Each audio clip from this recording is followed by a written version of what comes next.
Well, how's everybody doing today? You guys doing good? So glad to have every single one of you joining, whether you're here at our 48th Street location or you're joining us from one of our different locations, online, inside.tv. We want to welcome you as well, and we are so glad that you're here. And if you're, I just have to do this on the front end. If you're one of those incredible people that serve at the Crossing every single week, or you're a part of one of our Difference Maker teams, I just want to say thank you for all that you do, and a special shout out to all of you who served this past weekend. Not only did you navigate family responsibilities and I'm sure all kinds of different stuff that your family had going on, but you made church a priority, and not only church a priority, but serving at your campus a priority. And I want you to know that because of that, you guys just saw it as we were showing the baptism video. There were 27 people just last week that started an intimate personal relationship with Jesus Christ. I absolutely love it. So I wanted you to know that you are making a difference, that God is using you to impact other people. And if you're joining us for the first time, or maybe you came last week and you decided, you know what, I'll stick it out through this series, and you wanted to come this week, I want you to know that the offer that those 27 people took last week is still available this week. That no matter how far gone you might think you are, you can't outrun the love of God. No matter how much you may have messed up, His redeeming love can change absolutely everything. So hopefully over this series, you might be able to start your intimate personal relationship with Jesus Christ as well. It's an exciting time to be a part of the Crossing because 3 weeks ago we launched our newest location in Jacksonville, and they started in a snowstorm. They've been averaging over 400 people each and every single week, and I know that many of you, isn't it incredible?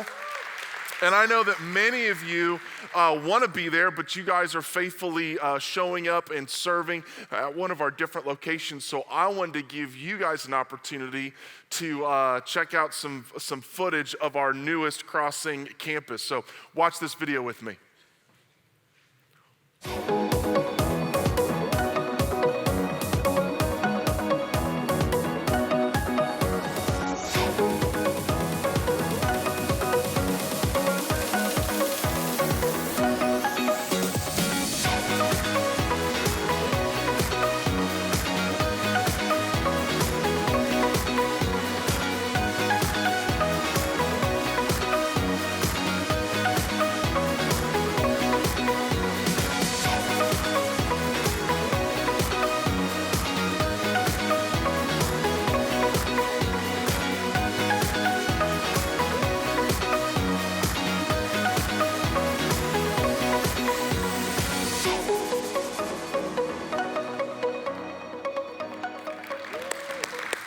Isn't it incredible? To Sonny and Scott, I want to thank you guys. To Clint and Megan for being willing to uproot and kind of decide, you know what, we're going to leave the Pike County campus and we're going to go and start a new adventure. I want to say I'm so thankful to you guys. To the Pike County location for being willing to give up your campus pastor so that way he could go off and start a location. I'm thankful for you. To all the difference makers from our different locations that are going and serving and investing, I'm thankful for you. To all the developers, the blood, sweat, and tears that you guys put into that building, I'm thankful for you. And across all of our different locations, to those of you who went on this Wreck the Roof journey, I want you to know that God is using that step of faith that you took to start faith in the people in Jacksonville. And I've never been more proud to be a part of this location or this church, because this church is full of so many people just like you. And I can't wait to see what God's going to do next through us and in us. Well, a couple months back, I was sitting in my office at home late at night working on stuff like I often do. The kids were in bed. Jennifer was probably folding laundry and watching something on Netflix in the bedroom. And I'm sitting there, and I came across this book. And it was called Hope in the Dark. And I immediately started thinking through some people in my life. I thought about Ed. Ed's my father-in-law. He's worked hard his whole life, and he eventually hit the age of retirement, and he was looking forward to doing all kinds of things, but slowly at first and then rapidly, his back pain became quite debilitating. Doctor visit after doctor visit to the VA, procedure after procedure, each promising the possible elimination or at least the reduction of pain. But those promises fell short. He would rather be throwing a ball with his dog or fishing with his grandkids.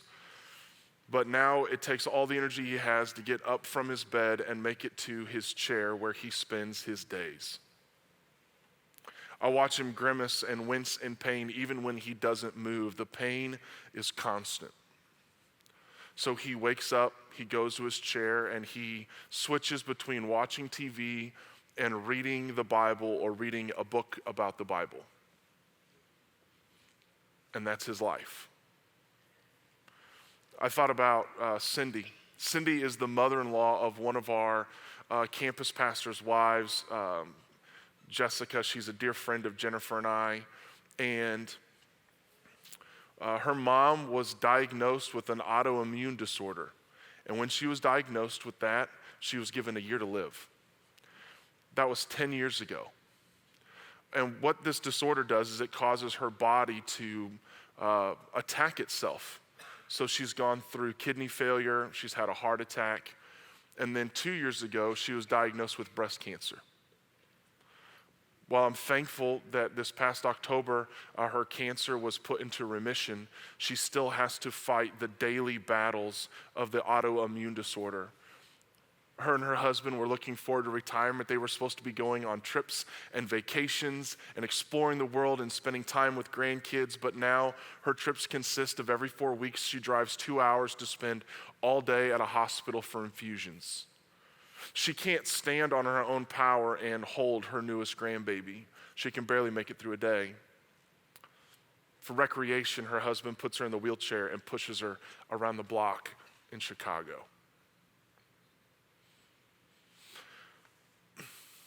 I think of my mom. If you're a part of the Keokuk location and some of you from the Macomb location, you've met my mom. For the rest of you, you know her a little bit more than you realize. If I've ever been preaching and I said something and you thought it was funny, that's my mom. And if I've ever been preaching and I said something that you thought was inappropriate, that's my mom too. It's the truth. She has the fun gene. And my mom's an incredible teacher. She's sacrifices regularly, puts in tons of hours, is a mother figure to her students. But the body that gave birth to me and my two sisters is turning on her as well. What would be a normal procedure for you and me that would easily fix this issue for her, no doctor will touch when it comes to my mom. You see, in between my sister Kristen and my sister Caitlin was born 14 weeks premature. In between there, my mom had 2 late-term miscarriages. And they happened because my mom's uterus ruptured. And the way her body dealt with that trauma is scar tissue formed. And it basically encased all of my mom's internal organs in just a gigantic, massive scar tissue. And I'm watching as the list of foods that my mom can eat shrinks week after week. I see that there are times when she comes home and all she can do is just lay in bed and just pray for the pain to go away. And so I bought all 3 of them this book, Hope in the Dark. Believing that God is good when life isn't. And I sent it to them. And then I get the phone calls and I get the cards back. And they're telling me it was so good. So I'm like, well, okay, well, I guess I'll read it too. And so I read it. And then I watched all the sermons. And then I went to Jerry and I said, Jerry, I think we should do this. And so if you don't like the next 3 weeks, don't blame him, don't blame the elders. You can blame me. Before I go any further in this series, you need to know, I love to be original. I love to come up with new and exciting content. But there are times when I just need to sit at the feet of somebody else and let them teach me. And so that's what I did. Pastor Craig Groeschel wrote the book, preached some sermons, and over the next 3 weeks, some of what you are going to hear is directly from him and his study. Some of what you're going to hear is from my personal study as I've been working through this. But more than anything, my prayer, my deepest prayer is for every single one of you to get a word from God. This is not going to be a typical sermon series, I don't think. And I'm going to encourage you to push through this, because I believe that if we do this right, if God works in a way that I believe he can work, every single one of us is going to be able to find hope that can be found in the dark. And it's not going to be just for,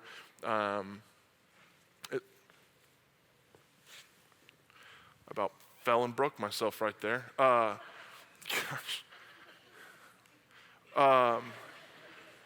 If we can get through this, there could be a deeper relationship with Jesus for absolutely every single one of us. What we're going to be doing is we're going to be going through the book of Habakkuk. At all of our locations, say Habakkuk. Yeah, there's a lot of Bible names. People name their kids Micah, Daniel, David, Benjamin. I haven't met any Habakkuk's. Doesn't seem to be the name that many people pick, and I'm not even recommending it. But Habakkuk lived 600 years before the birth of Jesus.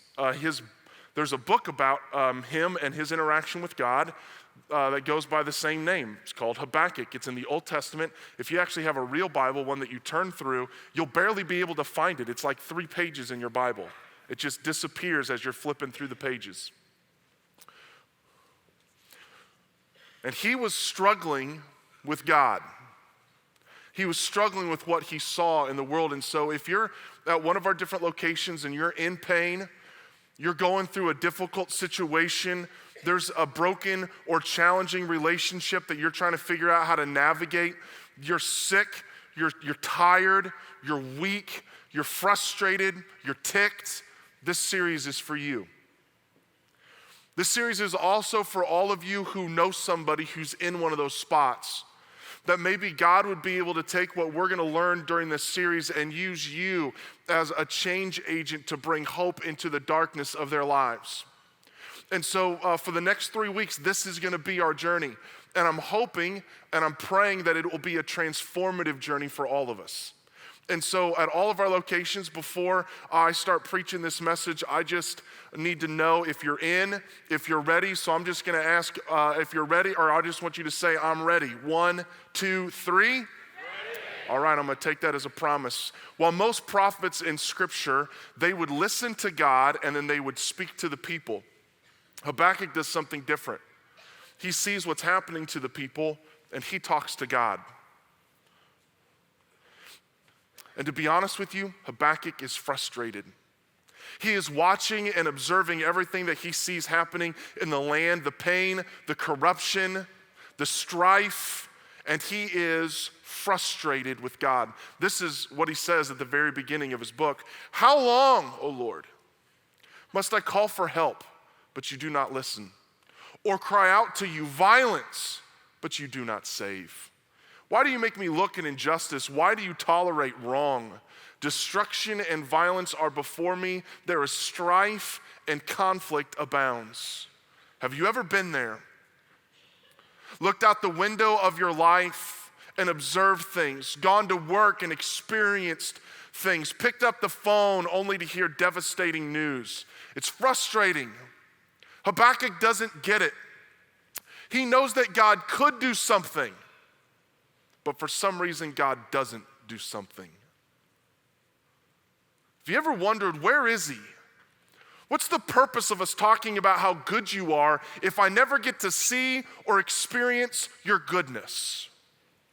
Habakkuk is wrestling with the hard truths of life. And maybe at all of our different locations, if you were to be honest, you are too. If you are, I've got good news for you. It's not the good news you want, and to be honest, it's not that great of good news, but it's good news. Here it is. You're not alone. You're not alone. If you're frustrated with God, maybe even ticked off. I could use other words that would probably get even more close to how real and how raw your feelings and frustration are towards him. I need you to know you are not alone. Habakkuk 2,600 years ago was looking at God and going, I don't get it. Why aren't you doing something? Why aren't you moving? Why aren't you bringing change? If you were to just read through the Bible, you would find that there are entire books where people are just flat ticked and they're writing about it. There's the book of Job, there's the book of Jeremiah, there's an entire book called Lamentations, which is just all the bad stuff. If you were to read through the book of Psalms, over 1/3 of the Psalms are people crying out to God with confusion and frustration and anger. They look out and they know that God is good, but they're having a hard time reconciling the goodness of God with the unbearable suffering of believers. What do you do when you're frustrated? What do you do when you're wondering where God is? You got to know you are not alone in that. At all of our different locations, hear me, there are people in the auditorium where you're at right now that are upset with God too. You're not alone. There's people you serve with and on a difference maker team. There's people in your life group that maybe they just don't feel comfortable being honest about it, but there are things about God that they just don't get that hurt, that are frustrating them. There are people on our staff that are wrestling and struggling and ticked with God. In all of your pain and all of your frustration, please don't fall victim to the idea that it's only you. There are good, godly people who struggle with God. Struggling to believe does not mean that your faith is weak. It just means you're struggling. And some of us, maybe you grew up in a church like I did, we had such reverence for God that we never felt like it was okay to be frustrated with him. Well, I want you to know it is completely okay for you to be frustrated with him. It's like, I had this picture that God could only be worshiped in awe, but he couldn't be worshiped in my struggle. That God's ego was so fragile that if I were to ever say anything that I was frustrated about him, he would just totally collapse. But God's a big boy, and he can handle me being upset from time to time. He can handle me having questions and wondering, why are you doing what you're doing? It's okay to be frustrated with him. I do this a lot, and I do this because I believe this, but I know that sometimes it sets us up in a challenging spot because my life is better because I have a relationship with Jesus. And I believe that every area of your life gets better when you start a relationship with Jesus.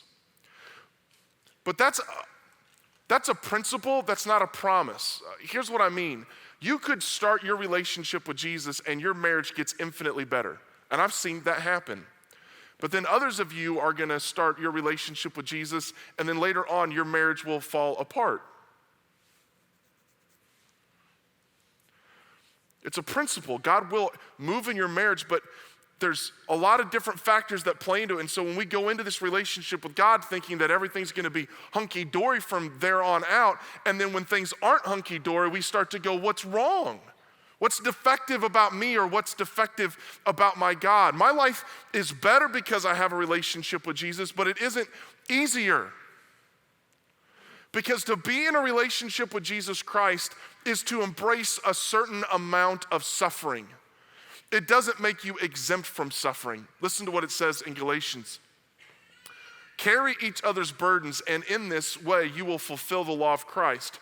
To all of you at all of our different locations, if you're a Christian, we fulfill the law of Christ when we carry one another's burdens. If there's not space in your life to come alongside people to help them when they're going through stuff, you're gonna have a hard time fulfilling the law of Christ. But listen, there's a promise in here. The promise is you're gonna have burdens. Why would God write to you and say, carry one another's burdens unless there were gonna be burdens that needed carrying? Frustration sets in when our experience or our expectations don't match our experience. And that's true in a lot of areas in life, but maybe none better than your marriage. I get to marry people, and it's fun when they kind of come in and you're talking to them and they've got that dopey look on their faces and they're under the impression that their marriage is going to be different. It's so cute. It's like, and to be honest, you know that you used to be that person, right? Oh, you saw other people's problems and you're like, that'll never be us, huh, hun? Oh, no. Yeah. And then those of us who've been married, years, days, we just kind of look at these people getting ready to get married and we're just like, oh, that's cute. That's cute, right? It's like that couple that are just, they're saving themselves for marriage, but they are just excited to be in each other's presence. And like when they go to church, they're the couple that's like holding hands so aggressively that they're gonna rub the skin off. Their fingers are making out with each other. And then they get married and he tries to put his arm around her at church. She's like, get off of me. And you thought you'd found the one, and now you're with her, right? Yeah. And what happens? What happens is when you have this expectation and then your experience, that's where you get frustrated. And some people think that maybe I didn't find the right one. And wise people know you just got married. That's what happened. That things are different and things change and things move, but I made a commitment inside of here and God will get me through that. But frustration sets in. When you have these kind of expectations and these kind of experiences, maybe this happened to you spiritually. Tell me if this is your story. You came to church at one of our locations and they were singing a song and it was your favorite song. You were like, that is the song I needed to hear. And then Jerry got up and preached and you said this, I felt like he was talking to me. Like he had been through my trash and knew what was going on in my life. And your kids stopped fighting and your husband, he started vacuuming, and you gave money to the church and then you got a rebate check in the mail from somebody who owed you money. And you're like, this is awesome. My life is going to be up and to the right from here on out. And then you came to church and you're like, are they still playing that song? And you heard the sermon and you thought, I don't know who that was for. Maybe somebody needed it, but it wasn't for me. And your kids that were playing well together, now your oldest one isn't talking to you, and you increased your generosity and now your roof needs fixed. And you're going, I thought my life was going to be up and to the right, not down and to the right. You see other people around you, and oh my goodness, is their life turning out fantastic. I mean, they're in the worship service and they're singing out, you split the sea so I could walk right through it. And you're like, well, I'm glad he split the sea for you, but I'm drowning. You see the people around you and they're singing the song, I've seen you move the mountains, and I believe I'll see you do it again. And you're like, I haven't seen him move. I hope you enjoy the mountain because I'm stuck here in the valley. What do you do?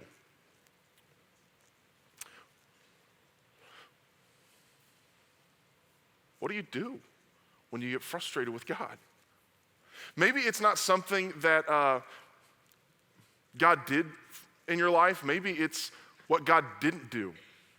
You show up here for church and you're single and you're waiting for that great relationship, and we tell you, listen, man, just go serve in a ministry and just chase after God. And one of these days, I've even said this from stage, you're gonna look over to your left and you're gonna look over to your right and you're gonna see a girl who's chasing God just like you are. And you've been doing that. Or if you're a girl, you've been doing that for a while. You look over and there's no dudes chasing Jesus. It's just you. And then you look over and you see that Becky got engaged. Becky's a hot mess. Everybody has a Becky in their life that's a hot mess, right? It's cool if you're named Becky. Jerry will be here in 2 weeks and he'd love to have you back. And you're like, Becky, what? Becky's not following God. Becky's not doing anything. And I just saw she's marrying a rich guy. I don't know, why not? What's the point in being in relationship with you if there's no blessing? Or maybe it's deeper than that. Maybe you and your spouse, you've been praying for kids, but it's just not happening for you. You've gone to the clinics, you've done the tests, but each month passes with more pain than the previous month, and you are aching to be a father, and you are aching to be a mother. But for some reason, the child never comes. You're walking through the grocery store, and you stand in the checkout line, and there's a mom with a slew of kids, undercared for, underkept, and sure enough, she's pregnant. God, how come she gets to be a mother of another kid when she doesn't even look like she cares about the one she has?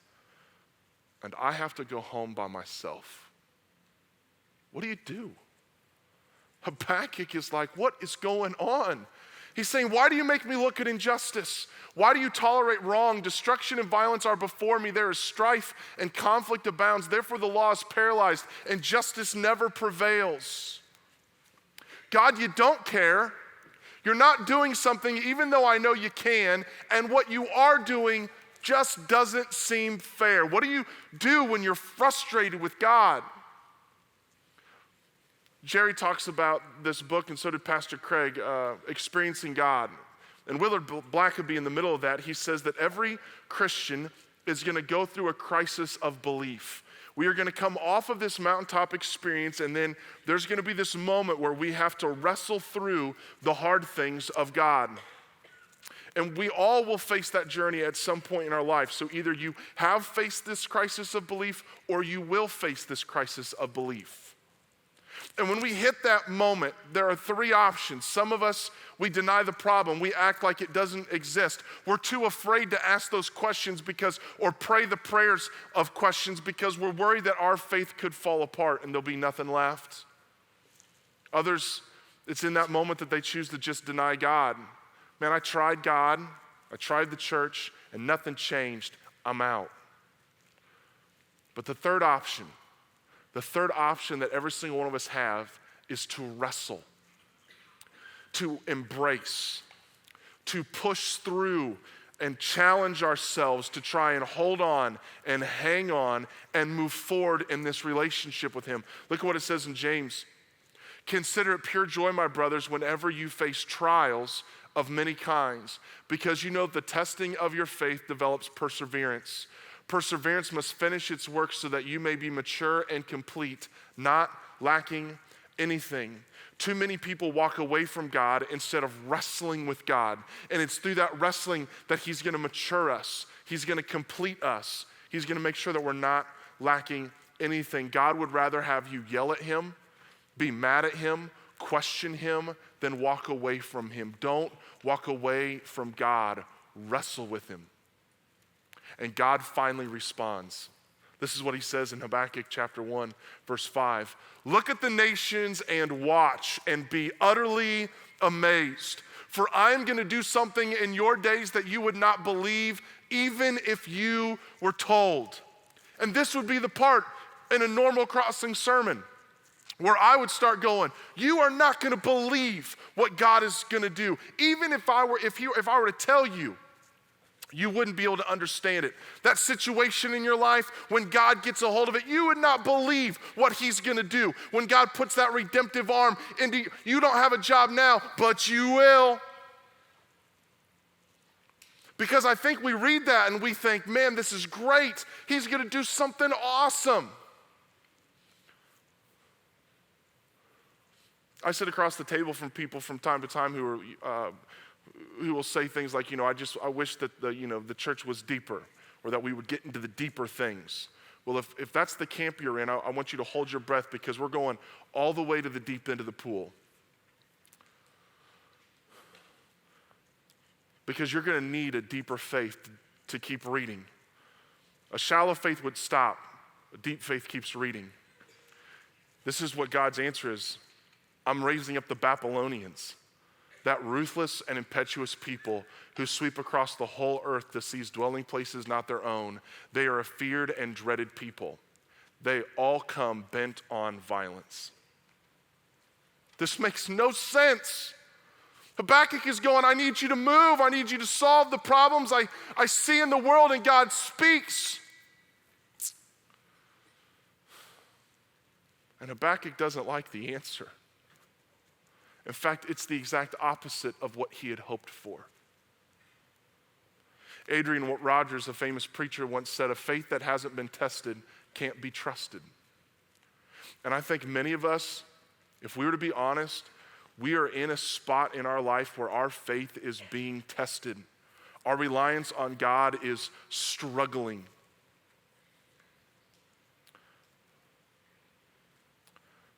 I didn't tell you this at the beginning of the sermon, but it's the key to this message.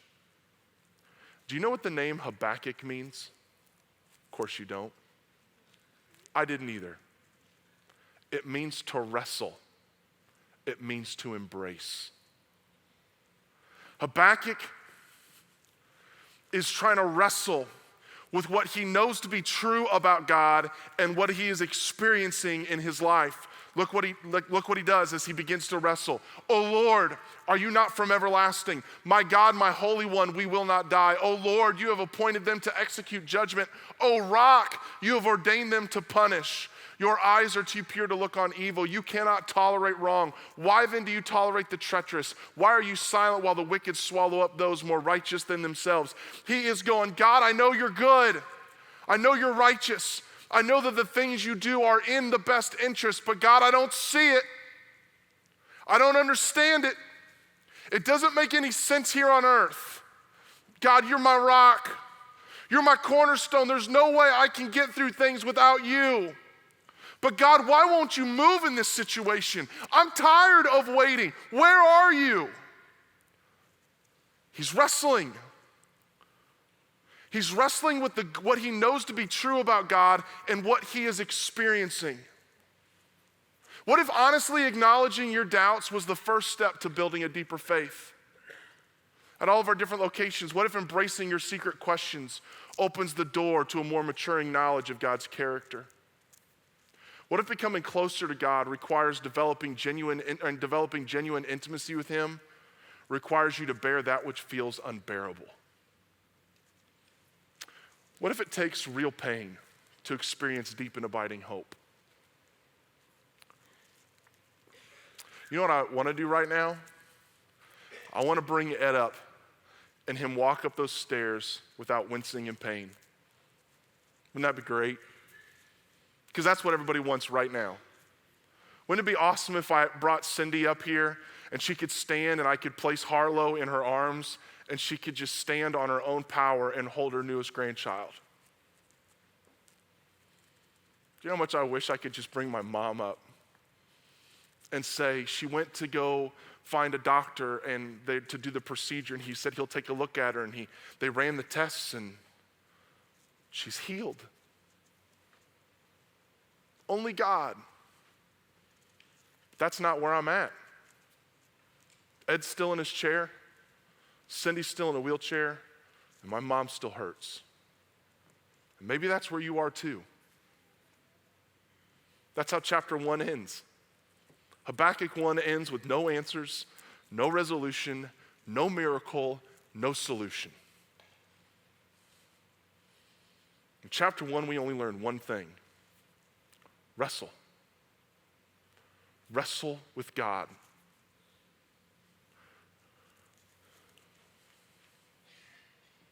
Chapter 2 doesn't get much better. But if you want to hear that, you'll have to come back next week. Chapter 1 is wrestle.